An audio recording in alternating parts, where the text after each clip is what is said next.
జగ్జీవన్ రామ్ జీవిత చరిత్రను ప్రతి ఒక్కరూ ఆదర్శంగా తీసుకోవాలని జగిత్యాల జిల్లా కలెక్టర్ షేక్ యాస్మిన్ బాషా అన్నారు. జగిత్యాల బాబు జగ్జీవన్ రామ్ 117వ జన్మదిన వేడుకలు ఘనంగా నిర్వహించారు. ఆయన చేసిన సేవలు భావితరాల వారికి ఉపయోగపడుతున్నాయని తెలిపారు. సమాజం కోసం అన్ని వర్గాల సంక్షేమం కోసం విశేష కృషి చేశారని తెలిపారు. 40 సంవత్సరాలు రాజకీయ సేవలు అందించారని 1965లో గ్రీన్ రెవల్యూషన్ ప్రారంభించారన్నారు కలెక్టర్ షేక్ యాస్మిన్ బాషా. అలంకరణతో జగ్జీవన్ రావు గారి చిత్రపటానికి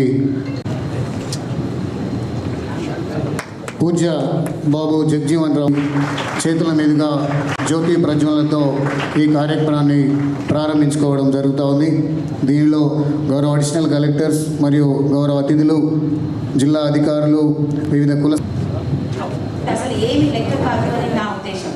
సో అంత వివక్షతకు గురి అయినా కూడా వాళ్ళు సాధించారంటే వాళ్ళ జీవిత చరిత్ర మనకి ఒక ఆదర్శం అని భావించి ప్రతిరోజు వాళ్ళని గుర్తు చేసుకొని ఎన్ని ఇబ్బందులు ఉన్నాయి, ఎన్ని కష్టం ఉన్నాయి, ముందుకే నడవాలి, సాధించాలి, మన ఏదైతే ఉందో సాధించాలి. రిజర్వేషన్ పాలసీస్ ఏవైతే వచ్చాయి తప్పనిసరిగా 100% మనం యూటిలైజ్ చేసుకోవాలి. అది కష్టపడితేనే వస్తుంది. ప్రతి ఒక్కరికి రిజర్వేషన్ వర్తింపు అవుతుంది.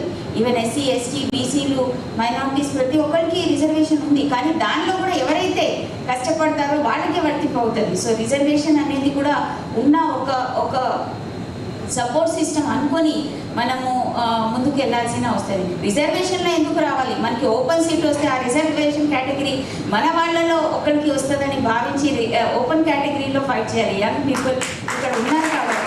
సో అలా మనం ఇంకా కూడా ఎక్కువ సీట్లు సంపాదించి మంచి పొజిషన్స్కి ఎదిగే అవకాశాలు ఉంటాయి. ఒకళ్ళు కూడా మన ఫ్యామిలీ నుంచి ఒకళ్ళు మంచి పొజిషన్లో ఉంటే మన మొత్తం ఫ్యామిలీ మెంబర్స్, ఒక ఖాందాన్, ఒక మొత్తం కుటుంబమే ఒక మంచి హోదాకి వచ్చే అవకాశాలు ఉంటాయి. కాబట్టి తప్పనిసరిగా ఆ రకంగా పోరాడాల్సిన అవసరం ఉంది, కష్టపడాల్సిన అవసరం ఉంది. వాళ్ళ జీవితం అంత సాఫీగా ఏం సాగలేదు, అది కూడా గుర్తుపెట్టుకోవాలి. సో అంత ఈజీగా మాకు రిజర్వేషన్ ఉంది కదా మనం సాధిస్తామనేది కాదు. ఆ రిజర్వేషన్లో కూడా పోరాడి మనం ఫైట్ చేసి కష్టపడి చదివి ముందుకు రావాల్సిందిగా కోరుతున్నాం. అదేవిధంగా ఏవైతే మంచి మన జిల్లా అధికారులు కూడా ఉన్నారు, ఏవైతే ఈ డిప్రెస్డ్